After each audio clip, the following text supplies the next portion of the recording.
troisième et dernière partie sur les composants d'un circuit de chauffage. On a vu pas mal de choses déjà et on va ici compléter avec quelques applications concrètes. Donc je rappelle, le but c'est de transporter et échanger de la chaleur, le fluide c'est de l'eau. À vous de jouer maintenant sur les applications. Composition minimale d'un circuit de chauffage. Imaginez vous avez juste un radiateur à alimenter, une chaudière. Quels sont les éléments que vous mettriez? Éléments impératifs pour fonctionner. Je vous laisse faire pause et compléter le schéma que vous devez avoir dans votre poly pour voir si vous oubliez rien. Donc on pense aux organes de sécurité. Ouais, je souffle. Les expansions, soupape. On pense aux organes de réglage. Est-ce que je suis pas sur les avoir mis? Allez, je fais pause. Je donne donc la solution. Voilà la solution, une solution en tout cas. Ici, j'ai mis un purgeur d'air automatique, la soupape, le circulateur, le vase d'expansion, une vanne de réglage par l'utilisateur, le T de réglage qui est utilisé par l'installateur pour régler. Ici, il n'y a qu'un seul radiateur, il n'est pas utile, mais bon, il est mis toujours. Alors j'ai oublié de dire qu'ici, il y a un petit organe, il y a une petite vis ici qui permet de purger manuellement le radiateur, purger l'air.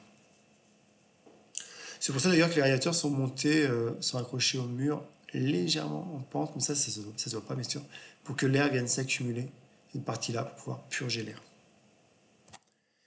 On complique un petit peu, on met plusieurs émetteurs. Qu'est-ce qu'il faut faire? Qu'est-ce qu'il faut ne pas faire? Ce qu'il faut ne pas faire, c'est ça. Pourquoi c'est ça? Parce que ici, vous avez de l'eau chaude qui va passer dans le radiateur, qui va échanger, l'eau se refroidit, et pas dans un deuxième radiateur qui échange avec la pièce, se refroidit, etc. Donc c'est un circuit série, c'est à proscrire, ça a eu existé, mais c'est pas du tout optimal. Il y aura des radiateurs qui seront froids. Ou alors il faut augmenter la taille des radiateurs au fur et à mesure. Dans les différentes architectures, je les ai mis cette diapo là. Soit il y a une solution en bitube classique, en fer ou en cuivre, plutôt en cuivre. Ici, ok, avec un tuyau d'arrivée, un tuyau de départ. Soit de plus en plus des solutions hydrocablées avec des matériaux composites, avec un départ en nourrice, on dit, et puis voilà, ça part en pieuvre un peu. On peut couler ça dans la dalle d'ailleurs, tuyau plastique, et faire ressortir à l'endroit où on a besoin. Il y a aussi du monotube dérivé, où le départ ici, il n'y a qu'un tube.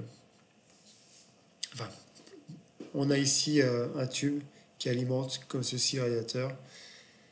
Donc on peut court-circuiter un radiateur, passer dans l'autre, passer dans celui-là et revenir. Ok? Donc c'est du monotube mais dérivé. Ils ne sont pas en série. Allez, à vous de jouer maintenant si je veux alimenter un émetteur basse température, plancher au mur, ou plancher chauffant, ou plafond chauffant. J'ai ma génération à gauche, bouteille de découplage, je l'ai mise. Allez, faites pause et mettez tout ce qu'il faut. Ça y est, vous avez fait pause, vous avez rempli et vous vérifiez la correction que j'affiche. Bon, j'ai mis le purgeur d'air automatique ici, je considère ce point le plus haut, ça peut être ailleurs. La vanne 3 voies pour être en mélange avec le circulateur, donc dans la boucle pour être en mélange et adapter la température du plancher chauffant. Un circulateur, cette boucle ici aussi. Et toujours les organes de sécurité. Un petit rappel sur tous les schémas qu'on a vus, le radiateur, son rôle, le plancher chauffant, son rôle avec température max. Alors c'est température de l'eau ça, hein. Savoir qu'après il y a le carrelage ou je sais pas quoi, ou le parquet, et qu'au sol, je crois que c'est 28, il ne faut pas que ça soit plus de 28 au sol, quoi. Échangeur ballon ECS, voilà comment on le représente. Et puis vous avez d'autres choses. Donc pareil, je vous laisse remplir.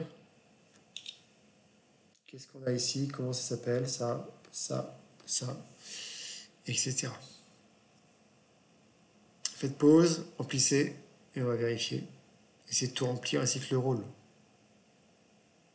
Allez, vérification.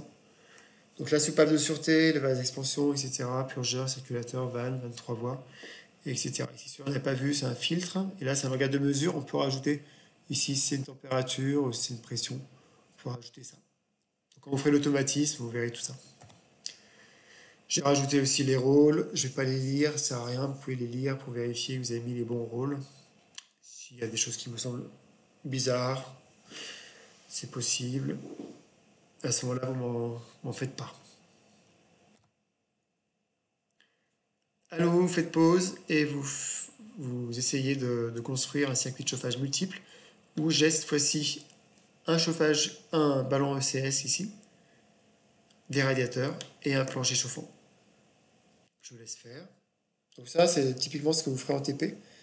Vous verrez les organes, vous les manipulerez. On ne fera pas circuler de l'eau dedans, mais vous pourrez câbler ça sur un tableau. Allez, je affiche la solution. Donc le CS, on peut chauffer plein pot. Le radiateur, on peut chauffer plein pot ou mettre une 23 voies. Là, j'en ai pas mis. Ça va dépendre aussi de la température de départ de la chaudière. Mais souvent, c'est pas la peine. Par contre, sur le plancher chauffant, il faut une valve de mélange pour avoir une température plus faible. À noter qu'il existe d'autres possibilités. Voilà celle-ci que j'ai tirée des règles de l'art d'un Grenelle de l'environnement avec une chaudière à condensation qui a 3 piquages. Donc c'est une chaudière à condensation. Donc le principe de la condensation, c'est que la combustion qui a lieu ici, on aime bien faire condenser les fumées pour obtenir un surplus d'énergie. Et donc on veut avoir un retour basse température. Et là, ici, on va scinder le départ haute température et le retour haute température du retour très basse température qui concerne le plancher chauffant, parce qu'il y a une vanne de mélange et ça revient plus froid. Alors ici, il y a une vanne de mélange aussi sur les radiateurs, parce qu'on peut avoir envie d'avoir des radiateurs à 50 plutôt qu'à 60 degrés, mais on ne va pas être à 35 degrés. Ou alors il faudrait des radiateurs immenses. Un ballon d'eau chaude, il est isolé. Un départ d'eau chaude, arrivée d'eau chaude. Ici, c'est une résistance chauffante. Ok, c'est un ballon électrique. Vous pouvez avoir aussi un serpentin à la place de la partie électrique. C'est ce qu'on avait vu. On peut avoir un serpentin, auquel cas il faut de l'eau de chauffage qui arrive ici. Le groupe de sécurité, voilà, il est ici.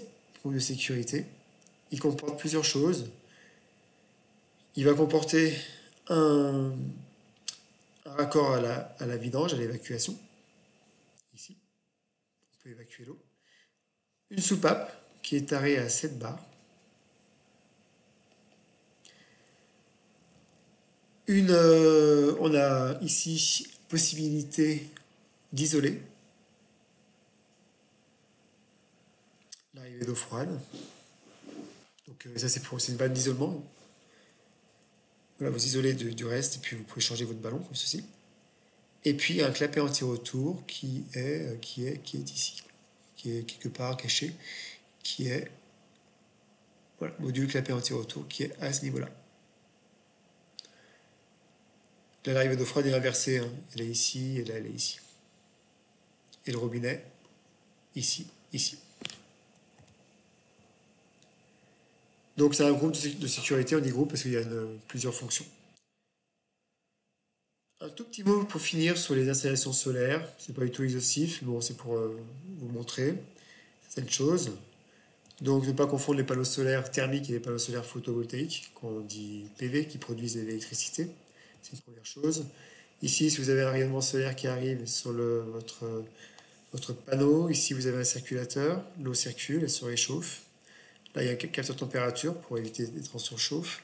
Et là, il y a un serpentin, un échangeur, pour chauffer l'eau chaude qui est là. Donc on chauffe l'eau d'un ballon, mais après on peut alimenter en eau et récupérer l'eau du ballon pour l'envoyer sur du chauffage ou sur autre chose.